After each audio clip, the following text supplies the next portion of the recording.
시청자 여러분 안녕하십니까. 지금부터 전학현의 안보정도를 시작하겠습니다. 자, 이번 시간에는요, 이재명의 지지율이 또 역대 최저치를 갱신했습니다. 제가 말씀드렸지 않습니까? 여러 번 말씀드렸지만은 이재명이 지지율을 뭐 올라갔다 내려갔다 하긴 하겠지만은 큰 틀에서는 절대로 크게 올라가기가 어렵다. 자, 전반적인 하향 추세를 지을 것이다. 이유는 정책이 잘못됐으니까. 잘못된 정책을 고치지 않고 입으로만 말이죠. 죄송합니다. 겸허히 반영하겠습니다. 반영된 거 뭐 있어요? 이번에 처음으로 살짝 반영했죠. 부동산 세제. 뭐 살짝 반영했는데 그건 뭡니까? 지금 이제 총선에서 무너지게 생겼으니까 급하니까 부랴부랴 불을 끈 거예요. 자, 여론에 밀리는 형국이 지금씩 조금씩 나오고 있어요. 그래서 우리 국민들께서 정말 단일 대우로 지금 정부 여당 그리고 청와대 특히 이재명을 강력하게 규탄하는 길 이외에는 나라를 살릴 방법이 없다. 이런 말씀을 드립니다. 자, 그래서 특히 이번에 리얼미터 조사에 의하면 말이죠. 호남에서가 21%나 빠졌어요. 그리고 30대 이탈이 심각합니다.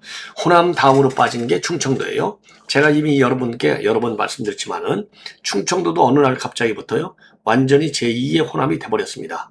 자, 그래서 호남과 충청도에서 빠졌다는 얘기는 정권의 주춧돌이 무너지고 있다. 이 얘기나 마찬가지고 결국 내임덕으로 지금 향하고 있다. 이런 말씀을 드리지 않을 수 없습니다.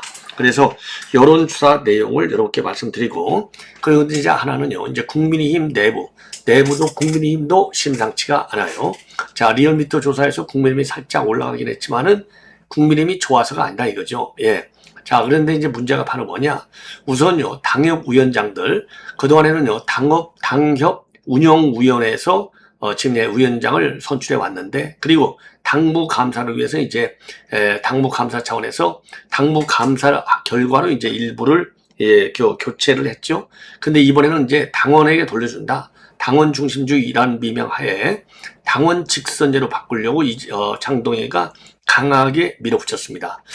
그래서 최고위에서 브레이크가 걸렸어요. 예. 그러니까 쉽게 얘기해서 최고위 브레이크가 걸린 거는 지금 장동혁 대 정점식의 충돌이라고 볼 수 있어요.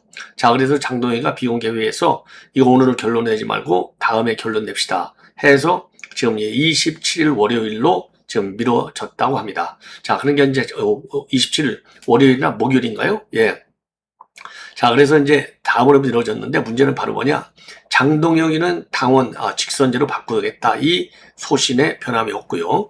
의총을 열었는데 의총에서도 대부분이 강하게 반대를 하고 있어요.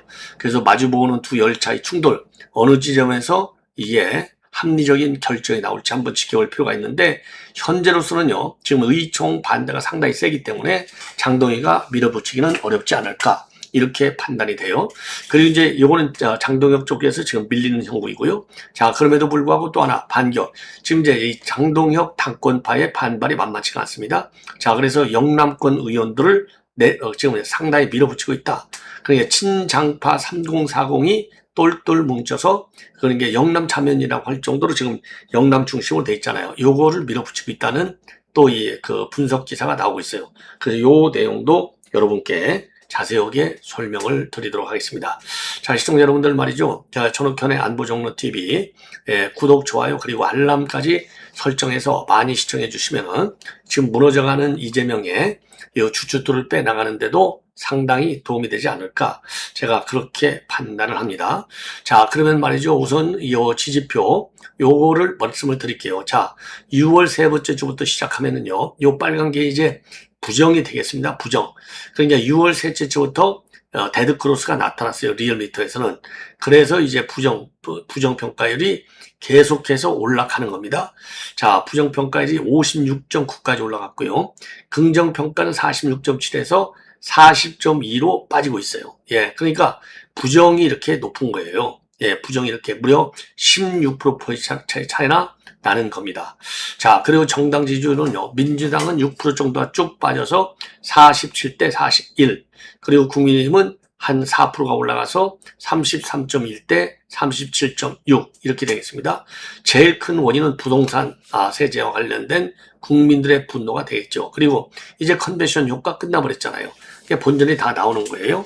예, 요거 이제 부동산 문제가 제일 크고 그 다음에 이제 민주당의 네 분이 또 영향을 주고 있다. 이렇게 이제 해석이 되는 대목이 되겠습니다. 특히 용산 공원 문제도 상당한 영향을 준 걸로 나와 있어요. 자, 그래서 요 내용을 먼저 말씀을 드리도록 좀 하겠습니다. 자, 그러면은요, 지금 이제 지금 내용을 조금 더 자세하게 이제 말씀을 드리면은요. 자, 지지율 하락은 지금 권역별로 볼 때 호남권에서 하락이 제일 크다고 합니다. 호남권에서의 하락이 제일 큰데, 지금 문화일보를 보면은요. 과거에 76.9에서 21.2포인트가 급락한 55.7을 기록했다고 합니다. 55.7.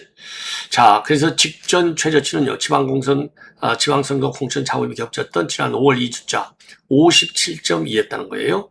자, 그리고 민주당의 이제 호남 지지율이 21.2가 급락한 거예요. 그리고 이재명의 지지율은 지금 무려 얼마가 빠졌느냐? 호남에서 말이죠.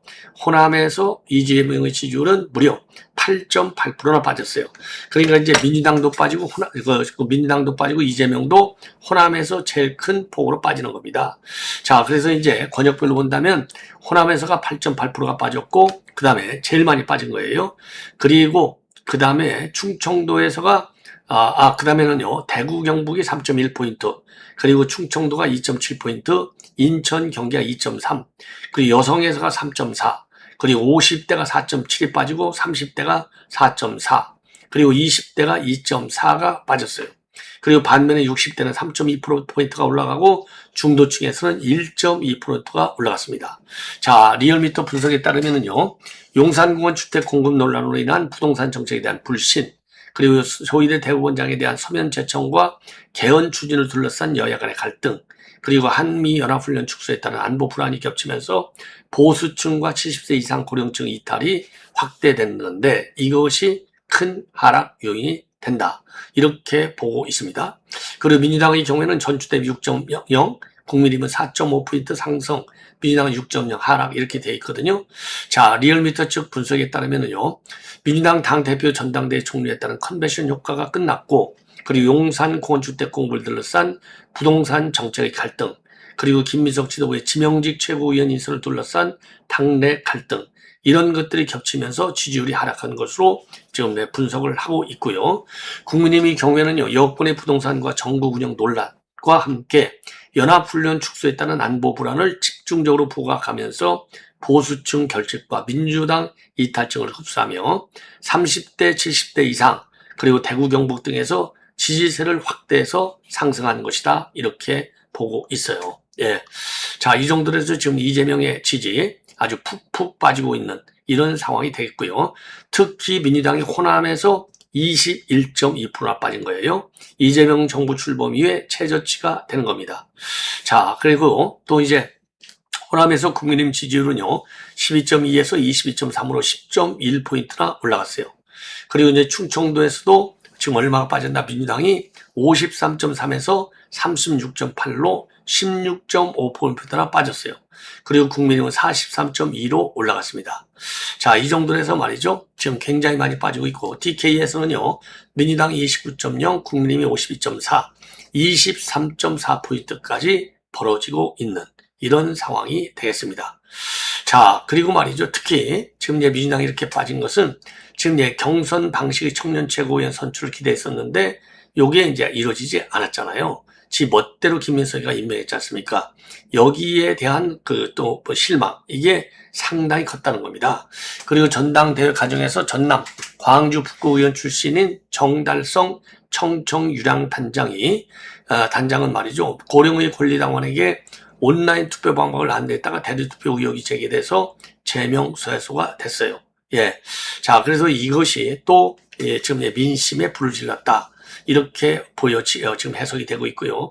특히 부동산 이슈가 영향을 미치면서 30대 유권자층의 지지정당이 크게 바뀌었다는 겁니다.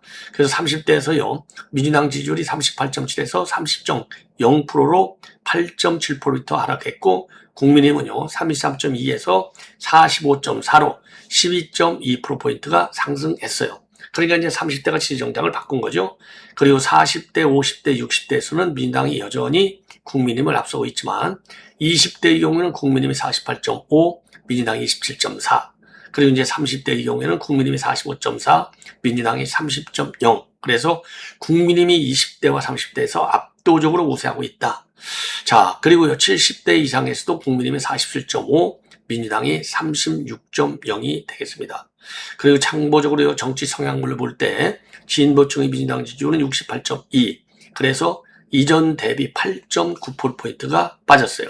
어마어마하게 빠진 거죠. 톡집토끼들도. 그리고 중도층에서는 민주당이 43.9, 국민의힘이 35.0. 그래서 중도층은 민주당이 앞서고 있는 겁니다. 자, 그래서 지금 여러분들 말이죠. 지금 이제 이 여론 구조가 지금 근본적으로 바뀌기 시작했다. 이런 말씀을 드립니다. 예. 자, 그리고 현재 오늘 지금 현재 최고위가 열렸는데 당협위원장을 당원들이 직선으로 뽑자. 요게 이제 장동혁파의 지금 이제 소신이에요. 요거를 밀어붙이다가 왜냐? 지금 이제 최근에 말이죠. 의원총회를 열었는데 요 의원총회에서도 반대가 상당히 강했다는 겁니다. 예, 의원총회에서도. 자, 그리고 말이죠. 전국 시도당 의견을 청취한 결과 의견을 낸 곳이 14곳인데 그 중에 9군데가 당원 직선제를 반대했다는 거예요. 그래서 기존대로 당원협의회 운영위원회에서 당협위원장을 선출하는 방식을 그대로 유지하자. 이렇게 의견이 앞섰다는 겁니다. 그리고 의총에서도 말이죠. 지난 2월 21일 날, 8월 21일 날 오전에 의총이 열렸는데 여기에서도 말이죠. 지금 의원 109명 중에서 60명이 참석했는데 그리고 장동혁이는 건강검진을 위해서 불참을 했다고 합니다. 여기에서도 말이죠. 예, 반대하는데 뜻을 같이 하는 의원들이 압도적으로 많았다는 거죠. 자, 그래서 오늘 최고위원회에서도 말이죠. 의결을 강행하려다가 장동혁이가 다음 최고위에서 논의하자. 합리적 방안을 찾아서 논의하자. 이렇게 하는 바람에 이제 그야말로 양영자 의원이 이제 가장 강한 지금 반대 의견을 냈다고 그래요. 그래서 지금 이제 국민의힘의 수석 대변인이 발표한 바에 따르면은 결국은요, 당협위원장 직선제 방안은 조직을 정비해서 다음 총선에서 제대로 싸울 정당으로 변모하고자 하는 당의 방향성과 정체성을 확립하는 과정에서 나온 아이디어였다. 그럼에도 불구하고 그 진정성이 왜곡되는 상황에서 오늘 결론 내기에는 이르다는 판단이 있었다. 이렇게 입장을 밝혔습니다. 그리고 양양자도요, 요거는 다 최고에서 다수결로 갈 게 아니라 만장일치로 결정하다. 왜? 그래야만이 당의 이제 분란이 안 일어나니까. 예, 그런 의견을 냈다고 합니다. 예, 만장일치. 예, 상당히 의미가 있는 것이죠. 예.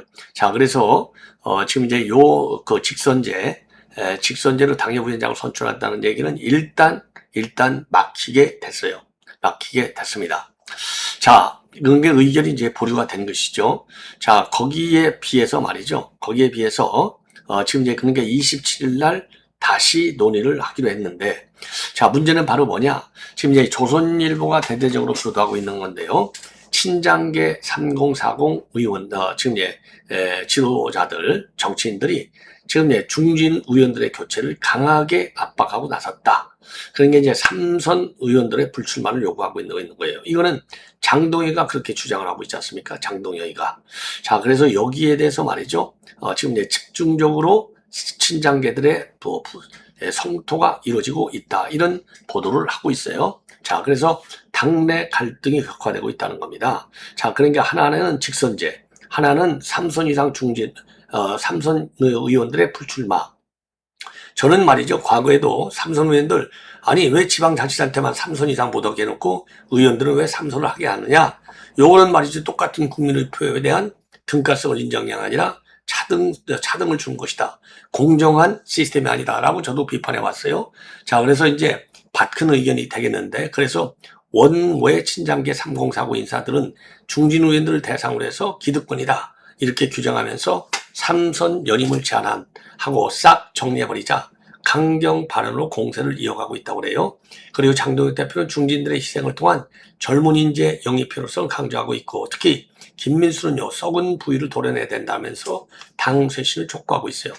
여기에 대해서 영남권 중진 의원들은요, 장동혁의 공천 개편 움직임에 반발하면서 당협위원장 재선출 반대 입장을 표명하면서 기존 침묵에서 벗어나 대응 대세를 지금 보이고 있습니다. 자, 그래서 특히 말이죠. 정재식 원내대표를 비롯한 4성 이상 중진들이 여기에 대해서 강하게 비판을 하고 있다고 합니다. 자, 그러면은요, 여기 지금 제가 자료를 좀 모아봤는데요. 예.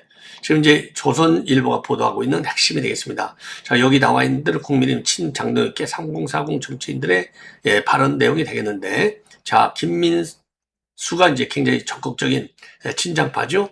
김민수의 경우는 장동혁이가 이 임기를 지속해내야 총선까지 국민의힘의 썩은 부위가 돌아나간다. 그리고 박민영 미디어 대변인, 올림픽 공원 안 나와보고 당의 기여는 안 하고 그저 보신주의 이런 분들 싹 정리해야 된다. 자, 이번에는요, 그 다음에 김효은 대변인, 의정활동이 노쇠한 분들은 바꾸는 것이 맞다. 손수조 미디어 대변인, 국회의원도 3선 제한을 거래한다. 이미 고인물이다. 저는 뭐 3선 의원들 이거 바꿔치기 해야 된다는 그런 기조에 대해서는 저는 뭐 과거부터 일관되게 주장해 왔어요. 자, 그래서 3040 체제, 그러니까 이제 장동혁 지지파들이 보수주의다, 노세다 이런 표현을 써가면서 공격에 나섰습니다. 자, 그래서 정치권에서는요, 당협위원장 교체하고 2028년 총선 고초를 염두에 둔 공격이 아니냐. 자, 그래서 결국은요, 이게 대상이 누구겠어요? 친한동훈계 아니면 대환계 비례 소속 비주류 의원들이 될 수 있다. 그리고 그런데 최근에는 옛 친윤계를 비롯한 중진 의원들로 비판 대상이 바뀌고 있다는 겁니다. 그래서 이런 움직임은요, 장 대표가 3선 의원을 겨냥해서 다음번에 총선 불출마 선언하고 젊은 인재들이 국민의힘에 들어올 수 있게 길을 터주면 다음 총선에서 훨씬 더 좋은 결과를 가질 수 있을 것이다. 자, 이렇게 지금 평가를 하고 있어요. 예. 자, 그리고 3035 친장계 정치인들은 특히요, 지금 장동혁을 비롯해서 강성 지지층이 참여하고 있는 올공의 참정권 수집회 중진 의원들이 불참하는 것을 비판해 오고 있습니다. 예. 자, 그래서 정치권에서는요, 이들도 결국은 공천권을 노는 것이 아니겠느냐. 수도권에서는 장동혁 노선호는 쉽지 않은 상황이라서 결국 강성 지지층이 많은 영남권에 도전할 가능성이 크다. 자, 이렇게 비판하고 있어요. 예. 자, 그래서 지금 이제 이 당협위원장 당원 직선제, 그리고 이제 친장파 3040 정치인들의 비판, 이런 것들이 이제 겹치면서 말이죠. 지금 이제 장동혁파의 이 공세가 만만치 않다. 이런 평가가 나오고 있는 상황이 되겠습니다. 예. 자, 그래서 요게 지금 앞으로 말이죠.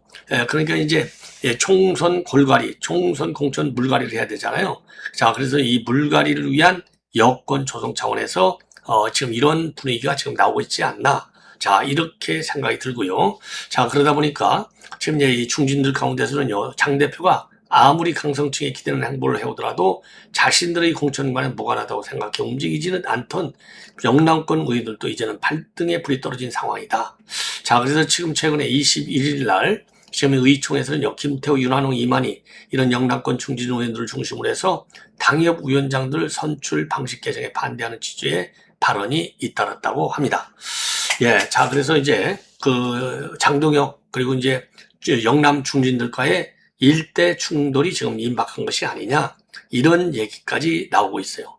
자, 마지막으로 말이죠. 좀 가벼운 지금 뭐 굿뉴스가 되겠습니다.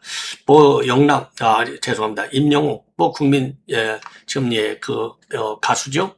자, 그래서 가수 김영희가 말이죠. 최근에 경남 거제 통영에서 어마어마한 집중 호우 피해가 있었지 않습니까? 그래서 여기 호우 피해 주민을 돕기 위해서 2억 원을 사회복지 공동모금에 기부를 했어요. 자, 그래서 이제 임영웅만 기부한 게 아니라 팬클럽도 기부를 했다. 자, 그래서 임영웅이 말이죠. 소속사 불고기 뮤직과 함께 팬클럽 영웅시대 이름으로 호우 피해 특별 모금에 2억 원을 기대하겠다고 밝히고 있어요. 그래서 이 성금은 거제와 통영을 비롯한 남부 지역 이재민의 긴급 구호와 임시 주거 지원, 피해 복구 등에 사용될 예정이라고 합니다. 그리고 임영웅은 2021년도 이후에 생일과 명절뿐 아니라 재난재해 때도 꾸준히 기부해 왔는데요. 이번 기부를 포함해서 사랑의 열매를 통해 전달한 누적 성금이 무려 25억 원에 달한다고 합니다. 그리고 금년에도 생일을 맞아서 고려대 의료원의 저소득 취약계층 환자 치료비로 직접 전달한 2억 원까지 합치면은 금년도 누적 기부금이 무려 27억 원이나 된다고 해요.